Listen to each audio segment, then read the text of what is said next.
வாழ்க வளமுடன். ஓம் நமச்சிவாய. அனைத்து தமிழ் உள்ளங்களுக்கும் வணக்கம்.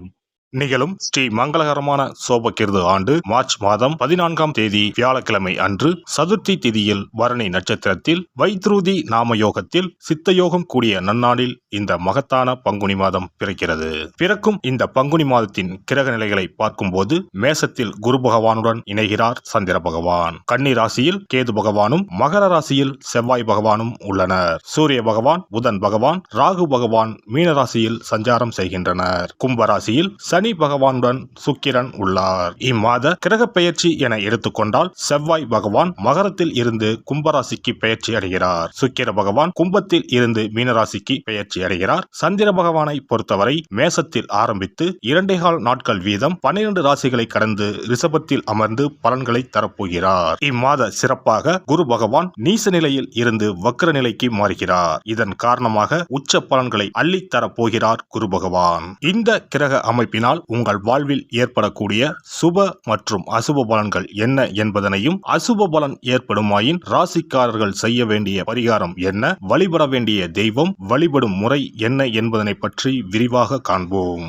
பிறக்க போகும் இம்மாதம் உங்கள் வாழ்வில் வளமும் நலமும் செல்வ செழிப்பும் பெற்று வாழ்வின் உயரிய நிலையை அடைய எல்லாம் வல்ல எம்பெருமானை வேண்டி விரும்பி கேட்டுக்கொள்கிறேன். ரிஷபராசி அன்பர்களே, இந்த மாதம் கௌரவ பிரச்சனைகள் உண்டாகும். நீங்கள் நல்லதாக பேசினாலும் எதிரில் உள்ளவர்கள் அதை தவறான கண்ணோட்டத்தில் பார்ப்பார்கள். மற்றவர்களின் செயல்களால் மன அமைதி கெடவும் வாய்ப்பு உண்டு. நீண்ட நாட்களாக இருந்து வந்த பிரச்சனைகள் தீரும். தொழில் வியாபாரம் தொடர்பாக அலைச்சல்கள் உண்டாகும். புதிய ஆர்டர்கள் கிடைப்பதில் இருந்த தாமதம் நீங்கும். பணவரத்து திருப்தி தரும். நீண்ட நாட்களாக நிலுவையில் உள்ள பொருட்கள் விற்பனையாகும். உத்தியோகத்தில் இருப்பவர்கள் மேல் அதிகாரிகள் சொல்லியபடி நடப்பது நன்மை தரும். புதிய வேலைக்கு முயற்சி செய்பவர்கள் அது கிடைப்பது தாமதம் ஆகலாம். குடும்பத்தில் மனைவி குழந்தைகளுடன் மனஸ்தாபம் ஏற்பட்டு நீங்கும். உறவினர்கள் நண்பர்கள் உதவ முன்வந்தாலும் உதவி தாமதமாகவே கிடைக்கும். சகோதரர்களால் மன வருத்தம் உண்டாகும்படியான சம்பவம் நேரலாம். கவனம் தேவை. பெண்கள் எந்த ஒரு செயலை செய்யும் முன்பு அதில் இருக்கும் நல்லது கெட்டதை ஆராய்ந்து பார்த்த பின் அதில் ஈடுபடுவது நல்லது. பணவரத்து திருப்தி தரும். மாணவர்களுக்கு கவன தடுமாற்றம் இல்லாமல் பாடங்களை படிப்பது நன்மை தரும். சக மாணவர்களிடம் எச்சரிக்கையாக பழகுவது நல்லது. கலைத்துறையினருக்கு அனைத்து விதமான நிலைகளிலும் நன்மைகள் பெறுவீர்கள். எதிர்பார்த்திருந்த வாய்ப்புகள் வந்து சேரும். புது தெம்புடன் பணியாற்றுவீர்கள். அரசியல்வாதிகளுக்கு பொன்னான காலகட்டம் இதுவாகும். நற்செயல்கள் செய்து அனைவரின் பாராட்டுகளையும் பெறுவீர்கள். அரசு வேலைகள் செய்யும் போது கவனம் தேவை. நட்சத்திர பலன்கள். கார்த்திகை 2, 3, 4ஆம் பாதங்கள். இந்த மாதம் பிள்ளைகளிடம் கவனமாக எதையும் எடுத்து சொல்வது நல்லது. பூர்வீக சொத்துக்களில் இருந்த பிரச்சனைகள் தீரும். உங்களது காரியங்களுக்கு இருந்த எதிர்ப்புகள் விலகும். பணவரத்து திருப்தி தரும். மனக்குழப்பம் நீங்கும். ரோகிணி நட்சத்திரம். இந்த மாதம் எடுத்த காரியங்களை சாதிப்பீர்கள். மாணவர்கள் பாடங்கள் படிக்க வேண்டுமே என்ற கவலை குறையும். சக மாணவர்களின் ஒத்துழைப்பு கிடைக்கும். சாமர்த்தியமாக பேசி காரியத்தை வெற்றிகரமாக செய்து முடிப்பீர்கள். மிருகசிரிசம் 1, 2 பாதங்கள். இந்த மாதம் ஆரோக்கியம் சிறப்பாகவே இருக்கும். குடும்பத்தில் உள்ளவர்களும் மகிழ்ச்சிகரமாக இருப்பார்கள். கடந்த காலங்களில் இருந்து வந்த மருத்துவ செலவுகள் குறையும். எடுக்கும் காரியங்கள் அனைத்திலும் சுறுசுறுப்பாக ஈடுபட்டு வெற்றி மேல் வெற்றிகளை பெறுவீர்கள். வெள்ளிக்கிழமைகளில் நவக்கிரகத்தில் சுக்கிரனுக்கு தீபம் ஏற்றி பூஜை செய்ய பணவரத்து கூடும். குடும்பத்தில் மகிழ்ச்சி உண்டாகும். அதிர்ஷ்ட கிழமைகள் திங்கள், வியாழன். அதிர்ஷ்ட தினங்கள் பங்குனி 12 மற்றும் 13. சிறப்பு பரிகாரம். வாரந்தோறும் செவ்வாய்க்கிழமை அன்று வீட்டில் உள்ள முருகப்பெருமான் படத்தினை துடைத்து சந்தனம் குங்குமம் பொட்டு வைத்து சிகப்பு அரளிப்பூ கொண்டு அலங்காரம் செய்யுங்கள்.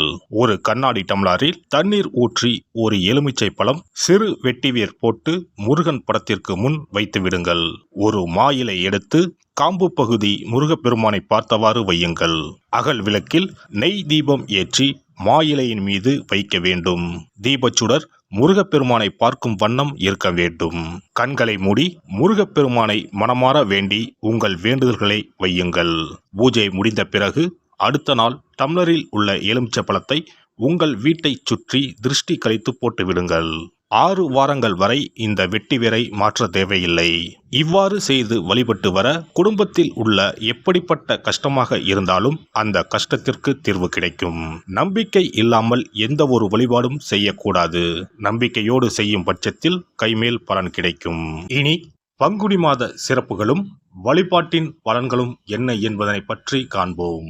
பங்குனி மாதம் என்பது வழிபாட்டுக்கு உரிய மாதம். பங்குனி மாதம் வணங்குவதற்கும் பூஜைக்கும் உரிய மாதமாகும். ஒவ்வொரு மாதத்திலும் ஒவ்வொரு நட்சத்திரத்திற்கு முக்கியத்துவம் கொடுத்து விழாக்கள் நடத்துவது வழக்கம். ஆனால் பங்குனி உத்திர நட்சத்திரத்திற்கு மற்ற நட்சத்திரங்களை விட அதிக மகத்துவம் உண்டு. தெய்வ திருமணங்கள் அதிகம் நடைபெற்ற மாதம் பங்குனி மாதம். மாதங்களில் 12வது மாதம் பங்குனி, நட்சத்திரங்களில் 12வது நட்சத்திரம் உத்திரம். 12வது மாதமான பங்குனியும் 12வது நட்சத்திரமான உத்திரமும் இணையும் புனித நாள் பங்குனி உத்திரம் என்று கொண்டாடப்படுகிறது. எனவே பங்குனி மாத உத்திரத்தின் சிறப்புகள் அதிகம். பங்குனி உத்திர நாளில் அனைத்து ஆலயங்களிலும் சிறப்பு வழிபாடுகள் நடைபெறும். கிராம கோவில்களில் அக்னி சட்டி ஏந்துதல், பூஜைகள் விமர்சையாக நடைபெறும். எண்ணற்ற ஆலயங்களில் சுவாமி அம்பாள் திருக்கல்யாணம் நடைபெறும். சிலருக்கு கைகூடாமல் திருமணம் தள்ளி போனால் பங்குனி உத்திர நாளில் விரதம் இருந்து இறைவனை வழிபட்டால் வெகு சீக்கிரம் திருமணம் கைகூடும் என்பது ஐதீகம். அதோடு காதலிப்போர் மனதுக்கு பிடித்தவரை கரம் பிடிக்கவும் பங்குனி உத்திர விரதம் இருப்பது மிகுந்த பலனை கொடுக்கும். பங்குனி உத்திரம் கல்யாண விரதம் என்றும் அழைக்கப்படுகிறது. 8 வகையான மகா விரதங்களில் கல்யாண விரதமும் ஒன்று. ஆகவே இந்த நாளில் திருமணம் ஆகாத இளையோர் விரதம் இருந்து தமக்கு நல்ல வரன்கள் கிடைக்க வேண்டும் என்று சிவபெருமானையும் பார்வதி தேவியாரையும் வேண்டுவது நல்ல பலன்களை பெற்றுத்தரும். இத்தினத்தில் மேற்கொள்ளும் விரதம் மிகவும் விசேஷமானது. நீண்ட நாள் ஒற்றுமையுடன் வாழ விரும்பும் தம்பதியர் விரதம் இருந்து சிவனுக்கும் சிவ பார்வதிக்கும் அபிஷேகம் செய்வார்கள். இந்த விரதத்தை முருகனை வேண்டியும் செய்யலாம். அதோடு அன்னதானம், வஸ்திரதானம் செய்வதும் சிறப்பானது. ஜாதக தோஷத்தால் திருமணம் தடைபட்டவர்கள் வழிபாடு மேற்கொள்ளவும் சிறந்த நாள் இதுவாகும்.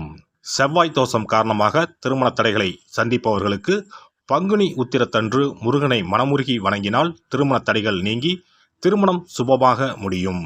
குழந்தை பேரில்லாமல் தவிப்பவர்கள் பங்குனி மாத விரதம் இருந்து அம்மன் கோவில்களுக்கு சென்று வழிபட அந்த அம்மனின் அனுக்கிரகத்தால் நிச்சயம் புத்திர பாக்கியம் கிடைக்கும். தொழில் மற்றும் வியாபாரங்களில் ஈடுபடுபவர்கள் தமிழ் வருடத்தின் கடைசி மாதமான பங்குனி மாத தினத்தில் திருஷ்டி பூசணிக்காய் வாங்கி உங்கள் வியாபார இடங்களை திருஷ்டி கழித்து அதற்குரிய நேரத்தில் உடைக்க வேண்டும். இப்படி செய்வதால் உங்களுக்கு இந்த ஆண்டு ஏற்பட்ட தோஷங்கள் அனைத்தும் நீங்கும். பங்குனி உத்திர நன்னாளில் நம்மால் முடிந்த அன்னதானங்களை செய்வது மிகுந்த புண்ணியம் தரும். எலுமிச்சை சாதம் அல்லது தயிர் சாதம் அல்லது சர்க்கரை பொங்கல் என அன்னதானம் செய்யலாம். அதேபோல் நம்மால் முடிந்த அளவுக்கு மஞ்சள், சரடு, குங்குமம், கண்ணாடி என மங்கள பொருட்களை பெண்களுக்கு வழங்குவது விசேஷ பலன்களை கொடுக்கும். முருகப்பெருமான் நமக்கு இதுவரை இருந்த காரிய தடைகள் அனைத்தையும் களைந்து நமக்கு நல்வழி காட்டி அருளுவார். பங்குனி மாதத்தில் அனைத்து நாட்களிலும் கோவிலுக்கு சென்று வருவது மிக்க பலனை தரும். மேலும் செல்வ செழிப்புடன் வாழ்வதற்கு உதவும். எல்லாம் வல்ல இறையருளால் நீங்களும் உங்கள் அன்பு குடும்பமும் உடல் நலம், நீலாயுள், நிறை செல்வம், உயர் புகழ், மெய்ஞானம் ஓங்கி வாழ்க வளமுடன். இந்த வீடியோ பதிவு உங்களுக்கு பிடித்திருந்தால் லைக் பண்ணுங்க, கமெண்ட் பண்ணுங்க, ஷேர் பண்ணுங்க. மறக்காம சப்ஸ்கிரைப் பண்ணுங்க. பக்கத்துல இருக்கிற பெல் பட்டனை கிளிக் பண்ணுங்க. நன்றி, வணக்கம். ஓம் நமச்சிவாய. சிவாய நம.